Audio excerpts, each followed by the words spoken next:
Union যুব দলের এবং মূল দলের নেতৃবৃন্দ, আসসালামু আলাইকুম।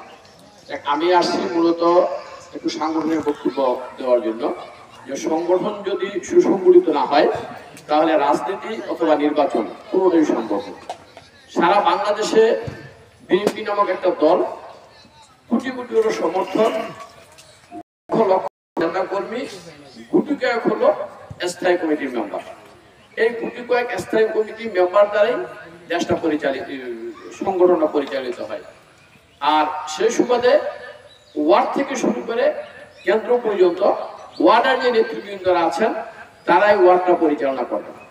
আমি আজকে যারা কমিটি গঠন করবেন, সম্মানিত সভাপতি, সংগ্রামী সাধারণ সম্পাদক এবং সাংগঠনিক সম্পাদক সাহেবের দৃষ্টি আকর্ষণ করছে, এখানে আপনারা তিনটা জিনিস একটু খেয়াল করবেন সংগঠন করার সময়। যেহেতু আমরা ওয়ার্ড কমিটি করি আর আমাদের মূল লক্ষ্য আছে এমপি নির্বাচন। এমপি নির্বাচনে যে কয়টা কেন্দ্র থাকে, 3টা 5টা যতটাই কেন্দ্র থাকে, ওই কেন্দ্রতে যে ওয়ার্ডে কেন্দ্র আছে ওই ওয়ার্ডের কেন্দ্রের ওয়ার্ড কমিটির মধ্যে আপনারা বেশি দৃষ্টি আকর্ষণ রাখবেন। যে ওয়ার্ডে কেন্দ্র আছে, কারণ নেতার নির্দেশ হলো কেন্দ্রে যে ওয়ার্ড আছে এই ওয়ার্ডটার প্রতি আমাদের গুরুত্বটা সবচেয়ে বেশি দিতে হবে। এবং প্রতিটা ওয়ার্ডে আমাদের বিএনপি এবং আওয়ামী লীগের শতকরা পার্সেন্টেজ কত হইতে পারে, এটা যদি আমরা নির্ণয় করতে পারি তাহলে হলো আমরা আমাদের সংগঠন পরিচালনা করে আমরা হলো দলকে সুসংগঠিত করতে পারবো। আর বিশেষ করে আমাদের লক্ষ্য হলো আমাদের নেতা সৈয়দপুর জেলা বিএনপির সম্মানিত সভাপতি জনাব শফিকুর রহমান কিরণ সাহেবকে এমপি করা। এটা হলো আমাদের মূল লক্ষ্য। আমরা স্বাধীনতা অর্জন করেছি, কিন্তু এখন আমাদের যে যুদ্ধ এটা হচ্ছে সহসাই ডিসেম্বরের মধ্যেই জাতীয় সংসদ নির্বাচন যাতে অনুষ্ঠিত হয় এবং এই নির্বাচনের মধ্যে দেশ পরিচালনার জন্য যাতে বাংলাদেশ জাতীয়তাবাদী দল বিএনপি চেয়ারপারসন বেগম খালেদা জিয়া প্রধানমন্ত্রী হতে পারেন। এটা হচ্ছে আমাদের প্রথম সংগ্রাম। আমাদের দ্বিতীয় সংগ্রাম হচ্ছে শরীয়তপুর 2 নির্বাচনী এলাকায় আমাদের নেতা, গণমানুষের নেতা জনাব শফিকুর রহমান কিরণ সাহেবকে এমপি নির্বাচিত করা। আর কিরণ সাহেবকে এমপি নির্বাচিত করার লক্ষ্যই হচ্ছে দলকে সুসংগঠিত করা।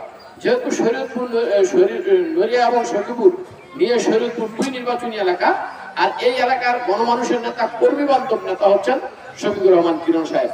শফিকুর রহমান কিরণ সাহেব সম্পর্কে আমি বেশি কিছু বলবো না। আমি শুধু যে নেতৃবৃন্দরা আজকে ওয়ার্ড কমিটি গঠন করেন তাদেরকে বলবো যে তাদেরকে দেখেছি, 5 তারিখের আগে যাদেরকে দেখেছি তাদেরকে সামনে দেখতে চাই, 5 তারিখের পরে যাদেরকে দেখেছি তাদেরকে পিছনে দেখতে চাই। এটা হলো মূল সূত্র। 5 তারিখের আগে যাদেরকে দেখেছি তাকে দেখবেন ডান চোখে, 5 তারিখের পরে যাদেরকে দেখেছেন তাদেরকে দেখবেন বাম চোখে। এটা হলো সূত্র, এই কমিটি গঠনের, ওয়ার্ড কমিটি গঠনের সূত্র। এর আগে যারা আমাদের সাথে ছিল, যারা 18 তারিখ, যারা 28 তারিখ, যারা ফরিদপুর, যারা ঢাকা, বিভিন্ন জায়গায় আমাদের সাথে সংগ্রামী মিছিলে মিটিংয়ে একত্রিত হয়েছে, আমরা ওয়ার্ডে ওয়ার্ডে সেই সমস্ত নেতাদেরকে বাছাই করে আগে তাদেরকে সর্বোচ্চ প্রায়োরিটি দিয়া আমরা কমিটি গঠন করব। আর সবচাইতে বড় কথা হলো যে অনেকেই বিএনপি করতে পারে নাই, আওয়ামী লীগের বয়ে বিএনপি করতে পারে নাই, কিন্তু আওয়ামী লীগও করে নাই, তাদেরকে আপনারা সংগ্রহ করেন।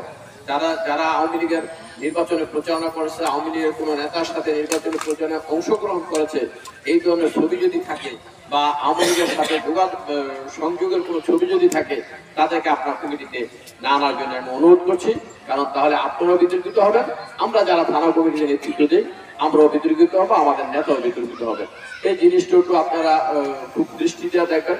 কারণ আজকে আপনারা এই 3 নম্বর ওয়ার্ডের আমার সভাপতি করলেন, একটু পরেই দেখলাম যে আমি আর স্বামী সাহেব একসাথে বয়ে রয়েছি, আমি আর স্বামী সাহেব বুঝতেছি গ্রামে একটা এই যদি এই ছবিটা ফেসবুকে ভাইসা ওঠে তখন হলো আপনার নেতৃবৃন্দ বিতর্কিত হবে। সুতরাং সব দিক বিবেচনা করে যারা কঠোর বিএনপি করছে, যারা কঠোর আপনাদের সাথে ছিল, যেহেতু এই 80 নগর ইউনিয়নে মাত্র হাতে গোনা কয়েকজন তো ছিলেন, সংগ্রামে আন্দোলনে সবসময় ছিলেন, আপনারাই পারবেন একমাত্র পরীক্ষিত নেতা সৃষ্টি করতে, আপনারাই পারবেন যাচাই বাছাই করতে।